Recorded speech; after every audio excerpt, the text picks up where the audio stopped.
cualquiera de estos errores. Es muy importante, van a ser egresados de la carrera de medicina, obviamente de la Universidad del Salvador. Nosotros estamos en comunicación con el doctor Jorge César Martínez. Él es ex decano de la Facultad de Medicina de la Universidad de Salvador y es miembro de la OMS en seguridad del paciente. Doctor, buen día, muchas gracias por atendernos. No, buen día. Realmente lo primero que quería hacer es felicitarlos por realmente ocuparse de un tema tan importante como es la seguridad de los pacientes, como es la vida de las personas, ¿no es cierto? Claro, sí. Que no es un tema menor, yo diría que es el tema mayor, del cual si a alguien le preguntan qué es lo más importante en su vida, y la vida es lo más importante. Claro. Sí. Entonces realmente nosotros los que tenemos que estar acompañando, ayudando, tratando de curar, sí, pero tratando de no cometer errores. Claro. Sí, la medicina ha hecho importantes avances, los que somos grandes hemos visto avances tremendos en la medicina, pero lamentablemente la complejidad aumentó mucho y los errores han aumentado, y los errores son realmente en algunas circunstancias, cuando se conocen, graves. Seguimos cometiendo errores porque el ser humano es falible, esto es cierto, errar es humano, sí. Es algo que conocemos de hace mucho tiempo, sí, pero lo que pasa es que errar en el acto de la medicina puede tener condiciones realmente graves. Sí. Hay una frase que es medio burda para decir al aire, pero yo le diría, doctor, que nosotros nos equivocamos todo el tiempo, todos los días acá en la radio. Hay veces que nos equivocamos de palabra, hay veces que no nos sale la palabra, tartamudeamos, nos olvidamos los nombres, podemos equivocarnos hasta en la información, que eso es muy delicado, pero los médicos cuando se equivocan, claro, tienen la vida del paciente en sus manos, o sea, lo vemos de afuera y decimos qué responsabilidad para el médico, y además qué presión para no equivocarse también. Sí, y fíjese que esta ciencia de la seguridad del paciente no tiene muchos años. Nosotros venimos aprendiendo medicina en todos sus aspectos, pero de la ciencia de la seguridad, de cómo no cometer errores, no tiene muchos años. Cuando uno se pregunta, ¿pero cuánto hace que estamos con este tema? Y no hace mucho. La Organización Mundial de la Salud en el año 2005 hace la Alianza Mundial para la Seguridad del Paciente. Es el primer llamado, fíjese, estoy hablando del año 2005, en medicina hace muchísimo que hacemos. En 2005 la OMS llama a todos los países del mundo a crear la Alianza Mundial por la Seguridad del Paciente, a ver qué acciones podíamos tomar.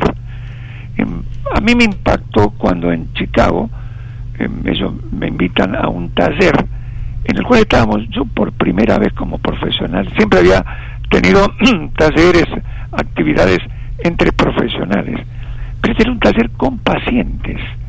Era con pacientes que habían tenido problemas graves en su vida, condicionados por la medicina. Realmente fue un impacto para mí tremendo, pero ver cómo la gente estaba tratando de ayudarnos, no de solamente cuestionar lo que hacemos mal, bla, bla, sino cómo hacer para hacer las cosas mejor. Realmente me acuerdo cuando volví a la Argentina después de ese impacto, de ese shock que había tenido, empecé a averiguar a ver qué hacíamos en seguridad. Y realmente hacíamos muy poquito en seguridad, porque pensábamos que no nos equivocábamos nunca, ¿me entiendes? Claro. No por malas personas, sino de que no nos equivocamos. Empezamos a mirar las equivocaciones, ahí nos dimos cuenta que realmente nos estamos equivocando y mucho. Y ahí empezó el tema de seguridad a tener mayor difusión en el mundo y en nuestro país. De todas maneras, a pesar de tomar medidas, uno decía, pero hemos cambiado. Fíjense ustedes que las horroridades que comentaron recién respecto a la pierna de una persona, la vida de una persona, no ha ocurrido hace mucho, acaba de ocurrir. Entonces, una de las cosas que yo pensaba, empecé por supuesto en el hospital, en todos lados, vi que existía mucha gente también con deseos de producir cambios, pero vuelvo a insistir, no notaba cambios. Y yo en ese momento era profesor de pediatría en el hospital de la maternidad Sardá, y empecé a tratar de enseñar dentro de mi cátedra el tema de seguridad, pero después le empecé a pedir a las autoridades de la universidad, ¿por qué no nos llevamos esto a una forma más grande, no solo a una cátedra? Y yo lo asocié esto a algo que también he vivido en mi vida, otra cosa impactante, que yo soy pediatra, ¿no es cierto? Y las cosas que hacen las madres, cómo van creando seres humanos. Y cómo fui estudiando paralelamente el tema de la neurociencia, cómo se crea el cerebro humano, ¿no es cierto? Cómo se construye el cerebro, cómo ustedes, las madres, construyen el cerebro humano por las experiencias emocionales de los primeros años de la vida. Es decir, yo estoy convencido que nosotros todos en el mundo somos como somos por las experiencias emocionales que construyeron el arquitecto de la mente, ¿me entiendes? Entonces yo dije, ¿por qué no asimilamos esto a la enseñanza?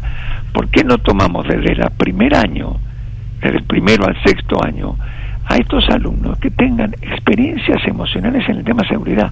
Para que cuando empiecen su función médica, lo primero que piensen es, señor, me tengo que lavar las manos. Claro. Señor, me tengo que poner guantes. Señor, tengo que rechequear si esta es la persona que tengo que operar. Claro. Tengo que rechequear si esta es la persona, ¿me entienden? Que eso sea algo que esté incorporado ya directamente a él, que sea como caminar.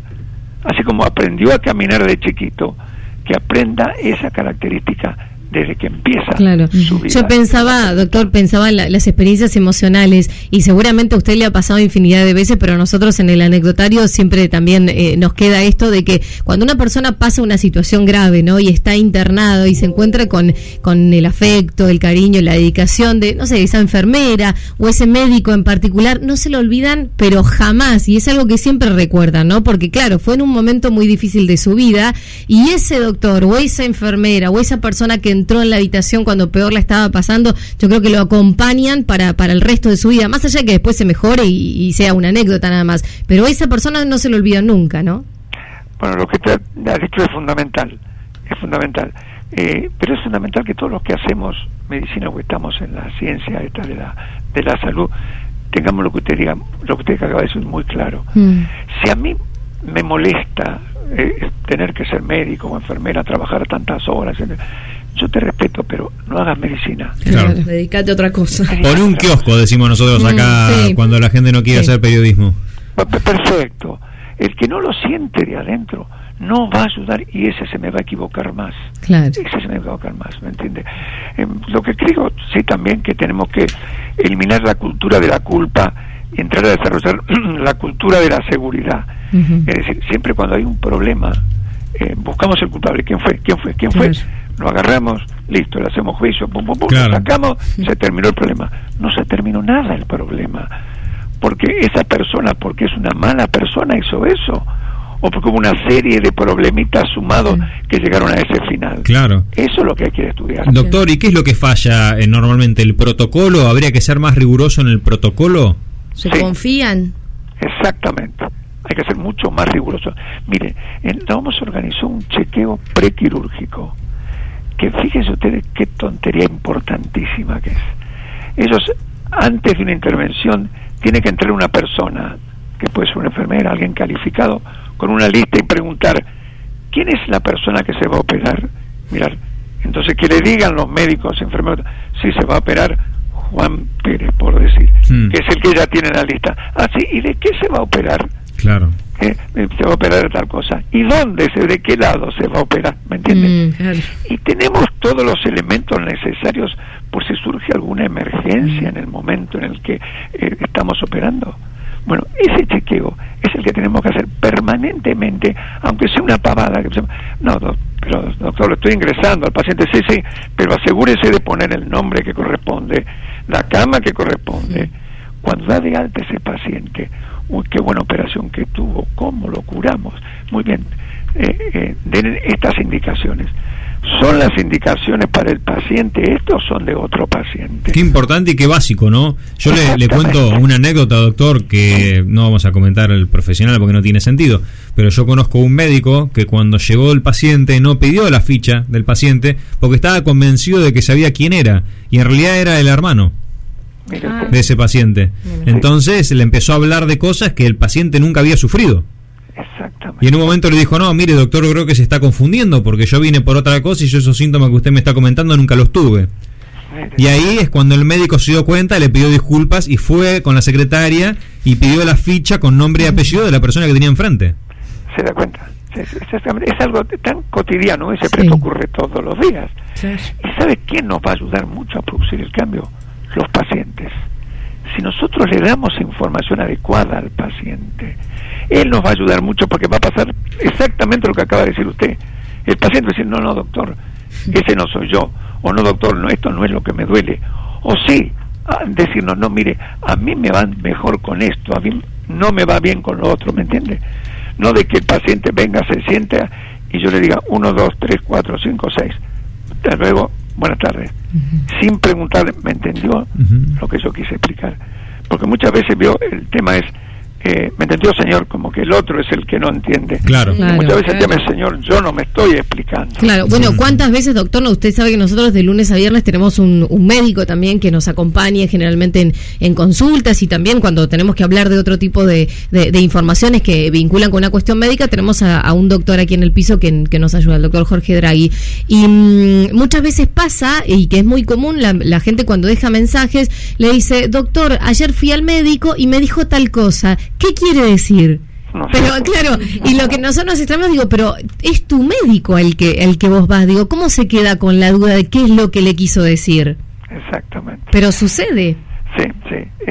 Yo siento eso, de que hemos construido una incomunicación con nuestros pacientes, y que lo grave de esto es que, además de ocurrir errores, produce desconfianza en la gente.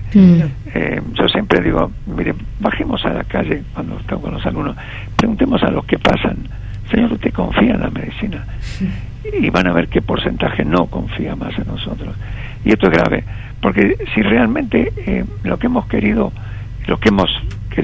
de corazón hacer medicina es ayudar a la gente, acompañar a la gente, curar todo lo que podemos. Lamentablemente no podemos curar a todos, pero sí podemos acompañar a todos, ¿me entiende?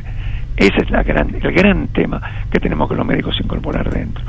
Y yo creo que esto tenemos que hacerlo desde chiquitos, desde que ingresan a la facultad. Yo cada vez que veo un recién nacido con una madre que lo levante, que el chico está llorando, y la madre lo levanta y se calma, digo, está estructurando un cerebro especial. Uno dice, parece una pavada, es levantarlo y que deje de llorar, es acariciarlo, es sonreírse con él, es hablarlo, es escucharlo. Yo tengo un programa que hago en la facultad también, que se llama Invitación a la Vida, que es tratar de compartir con las madres todos los avances de la ciencia que quedan escritos en los libros. Son avances tremendos en la ciencia, quedan escritos en los libros en el idioma médico, sin ser transmitidos realmente a ellas, que ellas son las que van a producir el cambio, ¿me entiendes? Yo creo que hay cosas que uno se convence, yo ya estoy convencido, voy a morir convencido en esto. Somos como somos por cómo construimos nuestro cerebro los primeros años de la vida. Entonces tenemos la gran oportunidad nosotros de acompañar a esas madres que están haciendo la construcción de ese cerebro, con todos esos, una madre acaricia a un chico y dice, ay, qué pavada acaricia. No se imaginen toda la bioquímica, toda la endorfina, todas las hormonas positivas que ese chico está construyendo en un cerebro en desarrollo. Sí. Porque cuando un bebé nace, todo está construido, ¿salvo qué? Salvo el cerebro, salvo la mente, ¿me entiendes?